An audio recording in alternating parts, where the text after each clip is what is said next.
This is the story of the greatest hacks in history. Real attacks that shut down hospitals, sabotaged a nation's weapons, and brought the internet itself to its knees. Some were genius. Some were catastrophic. A few were pulled off by teenagers. And every one of them changed the world. Understanding how they happened isn't just thrilling. It's how you learn to never become the next victim. Let's begin. 1988. The internet is young, tiny, and trusting. A graduate student named Robert Morris writes a small program just to measure how big the network is. But he makes one tiny mistake in the code. The program copies itself far too aggressively, again and again, with no limit.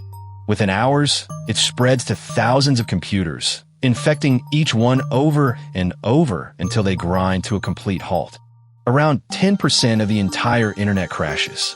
From one curious experiment, it becomes the very first internet worm in history. Morris became the first person ever convicted under computer crime law. The lesson the world learned? On a connected network, a small mistake doesn't stay small. Now we'll meet the most famous hacker who ever lived, Kevin Mitnick. And his greatest weapon wasn't code. It was conversation. Mitnick was a master of social engineering. He'd simply phone a company, sound confident, and talk an employee into handing over passwords and secrets. He didn't break through firewalls. He walked through the front door because a human held it open for him.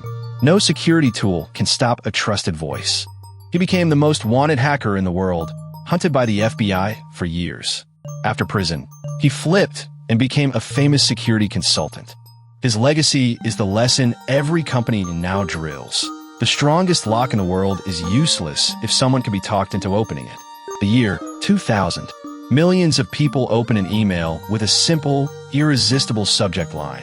I love you. Inside is an attachment. The moment they open it, the virus emails itself to everyone in their contacts, then begins destroying their files. It spread across the globe in hours, hitting governments, corporations, even the Pentagon. It caused billions in damage. And it worked for one simple reason. It weaponized human emotion. Who doesn't want to open a message that says someone loves them? The lesson echoes to this day. The most dangerous attacks don't target your computer. They target your curiosity, your fear, your hope. Now, the most sophisticated cyber weapon ever created. A hack so advanced, many believe only nations could have built it. Its name is Stuxnet. Around 2010, Iran's secret nuclear program is humming along, its centrifuges spinning to enrich uranium, deep inside a sealed facility. That facility wasn't even connected to the internet. It was air-gapped, physically isolated. In theory, untouchable.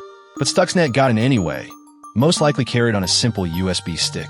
Once inside, it did something no virus had ever done before. It silently took control of the machines, spinning the centrifuges, and tore them apart, while telling the operators on screen that everything was perfectly normal. It physically destroyed a fifth of Iran's centrifuges, setting their program back years. Code had reached out of the screen and broken real machines. Stuxnet changed everything. It proved that a cyber attack could cause physical destruction, even war. The age of digital weapons had begun. 2014. Sony Pictures is about to release a comedy mocking a foreign dictator. Then their entire network goes dark. Hackers have been living inside Sony's systems for months, quietly stealing everything. Unreleased films, salaries, private emails, employee secrets. Then they detonated. They wiped the company's computers and leaked the stolen secrets to the entire world, humiliating the studio. It was a devastating reminder. Attackers don't always smash in and grab. Sometimes they live inside, patient and invisible, for months before you ever know. 2016. Across the world, ordinary smart devices, security cameras, baby monitors, home routers sit quietly online, protected by default passwords nobody ever changed. A hack called Mirai scans the internet, finds hundreds of thousands of these devices, and guesses their factory passwords. Easily, it silently enslaves them into a massive army, a botnet, all secretly under one attacker's control. The owners never noticed a thing. Then it points that army at its target, flooding it with traffic from a million directions at once. The target simply collapses under the weight. Mirai took down a huge chunk of the internet for an entire day. Twitter, Netflix, Reddit, all knocked offline by an army of baby monitors. The lesson lives in your home right now. Every smart device is a tiny computer, and everyone you leave on its default password is a soldier waiting to be recruited. 2017. A piece of ransomware called WannaCry erupts across the planet. It spreads on its own, with no clicking required. It exploited a flaw in Windows, jumping from computer to computer automatically, locking every file it touched and demanding a ransom to unlock them. It crippled hospitals. In Britain, the health service was hit so hard that ambulances were diverted and surgeries were canceled. Lives were genuinely put at risk. The most chilling part? A patch that would have stopped it had been released weeks earlier. The victims simply hadn't installed the update. That's the entire lesson in one sentence. The update you keep putting off is sometimes the only thing standing between you and disaster. Also 2017. Equifax, a company holding the most sensitive financial data of nearly every adult in America, gets breached. The attackers slipped in through a single known flaw in their software that, again, had not been patched. One missed update, one open door. They stole the personal data of nearly 150 million people. Names, birth dates, the keys to people's entire financial identities. It's one of the largest thefts of personal data in history, and it happened not through genius, but through neglect. The basics weren't done. 2020. Suddenly, the Twitter accounts of Obama, Elon Musk, Bill Gates, and Apple all post the same scam at once. Send Bitcoin, get double back. The world assumed it was some elite state-sponsored team. The truth was almost funny. It was a handful of teenagers. They didn't crack Twitter's code. They phoned Twitter employees, posed as the IT department, and talked their way into the master controls. Social engineering again. The same trick as Kevin Mitnick, decades later. Teenagers walked into one of the world's biggest companies through a friendly conversation. It proved a humbling truth. The most advanced security in the world still has the same ancient weakness. The people who run it. 2021. A ransomware gang hits Colonial Pipeline, the company that supplies nearly half the fuel to the east coast of America. To contain the attack, the company shuts the whole pipeline down. Petrol stations run dry. People panic buy fuel. A digital attack causes real-world chaos. And how did the attackers get in? A single leaked password for an old account that should have been switched off long ago. One password took down a nation's fuel supply. It's the perfect, terrifying summary of modern security. The smallest gap can have the biggest consequences. 2016. Thieves attempt the largest bank robbery in history without ever stepping inside a building. Their target, $1 billion.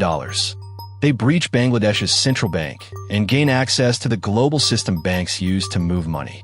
Then they send fake transfer orders worth nearly $1 billion.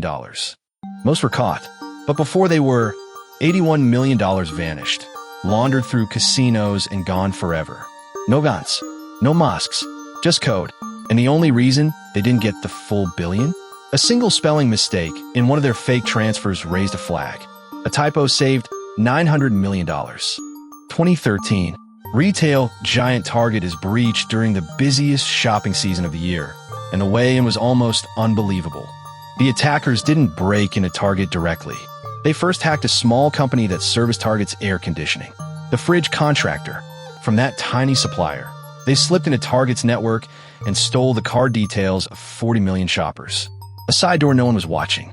The lesson reshaped security forever. You're only as strong as the weakest company you connect to. Your partner's weaknesses become yours. 2014. Researchers discover a bug so serious it's given a name and a logo. Heartbleed. And it had been silently exposing the world for 2 years. It was a flaw in the very software that's supposed to keep your connection to websites private. A flaw in a lock everyone trusted. It let attackers quietly bleed secrets straight out of a server's memory. Passwords, private keys, the crown jewels, leaking invisibly. 500,000 trusted websites were vulnerable. It was a stark reminder that even the tools built to protect us can hide catastrophic flaws. 2017. A piece of malware called NotPetya is unleashed, disguised as ransomware. But it wasn't after money. It was built purely to destroy. It started in Ukraine, but it didn't stay there. It tore across the globe, permanently wiping the computers of giant corporations in minutes. Shipping companies, hospitals, factories. One global firm had its entire worldwide network destroyed, recovering only by sheer luck from a single surviving copy. NotPetya caused over $10 billion in damage, the most destructive cyber attack in history. Proof that a digital weapon, once released, obeys no borders. 2020, one of the most sophisticated espionage hacks ever discovered. And the attackers didn't break in. They were invited. They compromised a trusted software company called SolarWinds and hid their code inside a routine update that the company sent to its customers. 18,000 organizations installed that update themselves, opening their own front doors, including multiple agencies of the US government. It's the nightmare called a supply chain attack. You can secure yourself perfectly and still be breached through software you completely trusted. 2022, the world's biggest tech companies, Nvidia, Microsoft, even Uber, are humiliated by a hacking group called Lapsus. Once again, the masterminds turn out to be teenagers. And once again, their main weapon wasn't elite code. It was manipulating people. They'd bombard an employee with login requests until, exhausted and confused, the person finally just approved one. They wore people down. It proved that even two-factor authentication can be defeated not by breaking it, but by annoying a human into clicking yes. And then there's the new frontier, cryptocurrency, where a single hack can steal more money faster than any bank robbery in history. Crypto exchanges have been drained of hundreds of millions, even billions in single attacks. Money that, once gone, is often impossible to recover. Because in crypto, there's no bank to call, no transaction to reverse. The same freedom that makes it powerful makes a successful theft permanent. So look at the pattern across every single one of these. The genius hacks are rare. Most disasters came from the boring basics being ignored. An unchanged password, a missed update, a trusting employee, the same handful of weaknesses over and over for 40 years, which is the most empowering lesson of all, because every one of those weaknesses is something you can actually fix. Use strong, unique passwords, turn on two-factor authentication, install your updates, and be suspicious of any message that rushes you. Do those simple things and you defend yourself against the very same weaknesses that brought down hospitals, companies, and even nations. Because the real lesson of every great hack isn't that attackers are unstoppable. It's that defense almost always is something we simply chose not to do. If you found this as fascinating as I did, subscribe. We go deep on the real stories behind technology every week. Real tech, zero hype.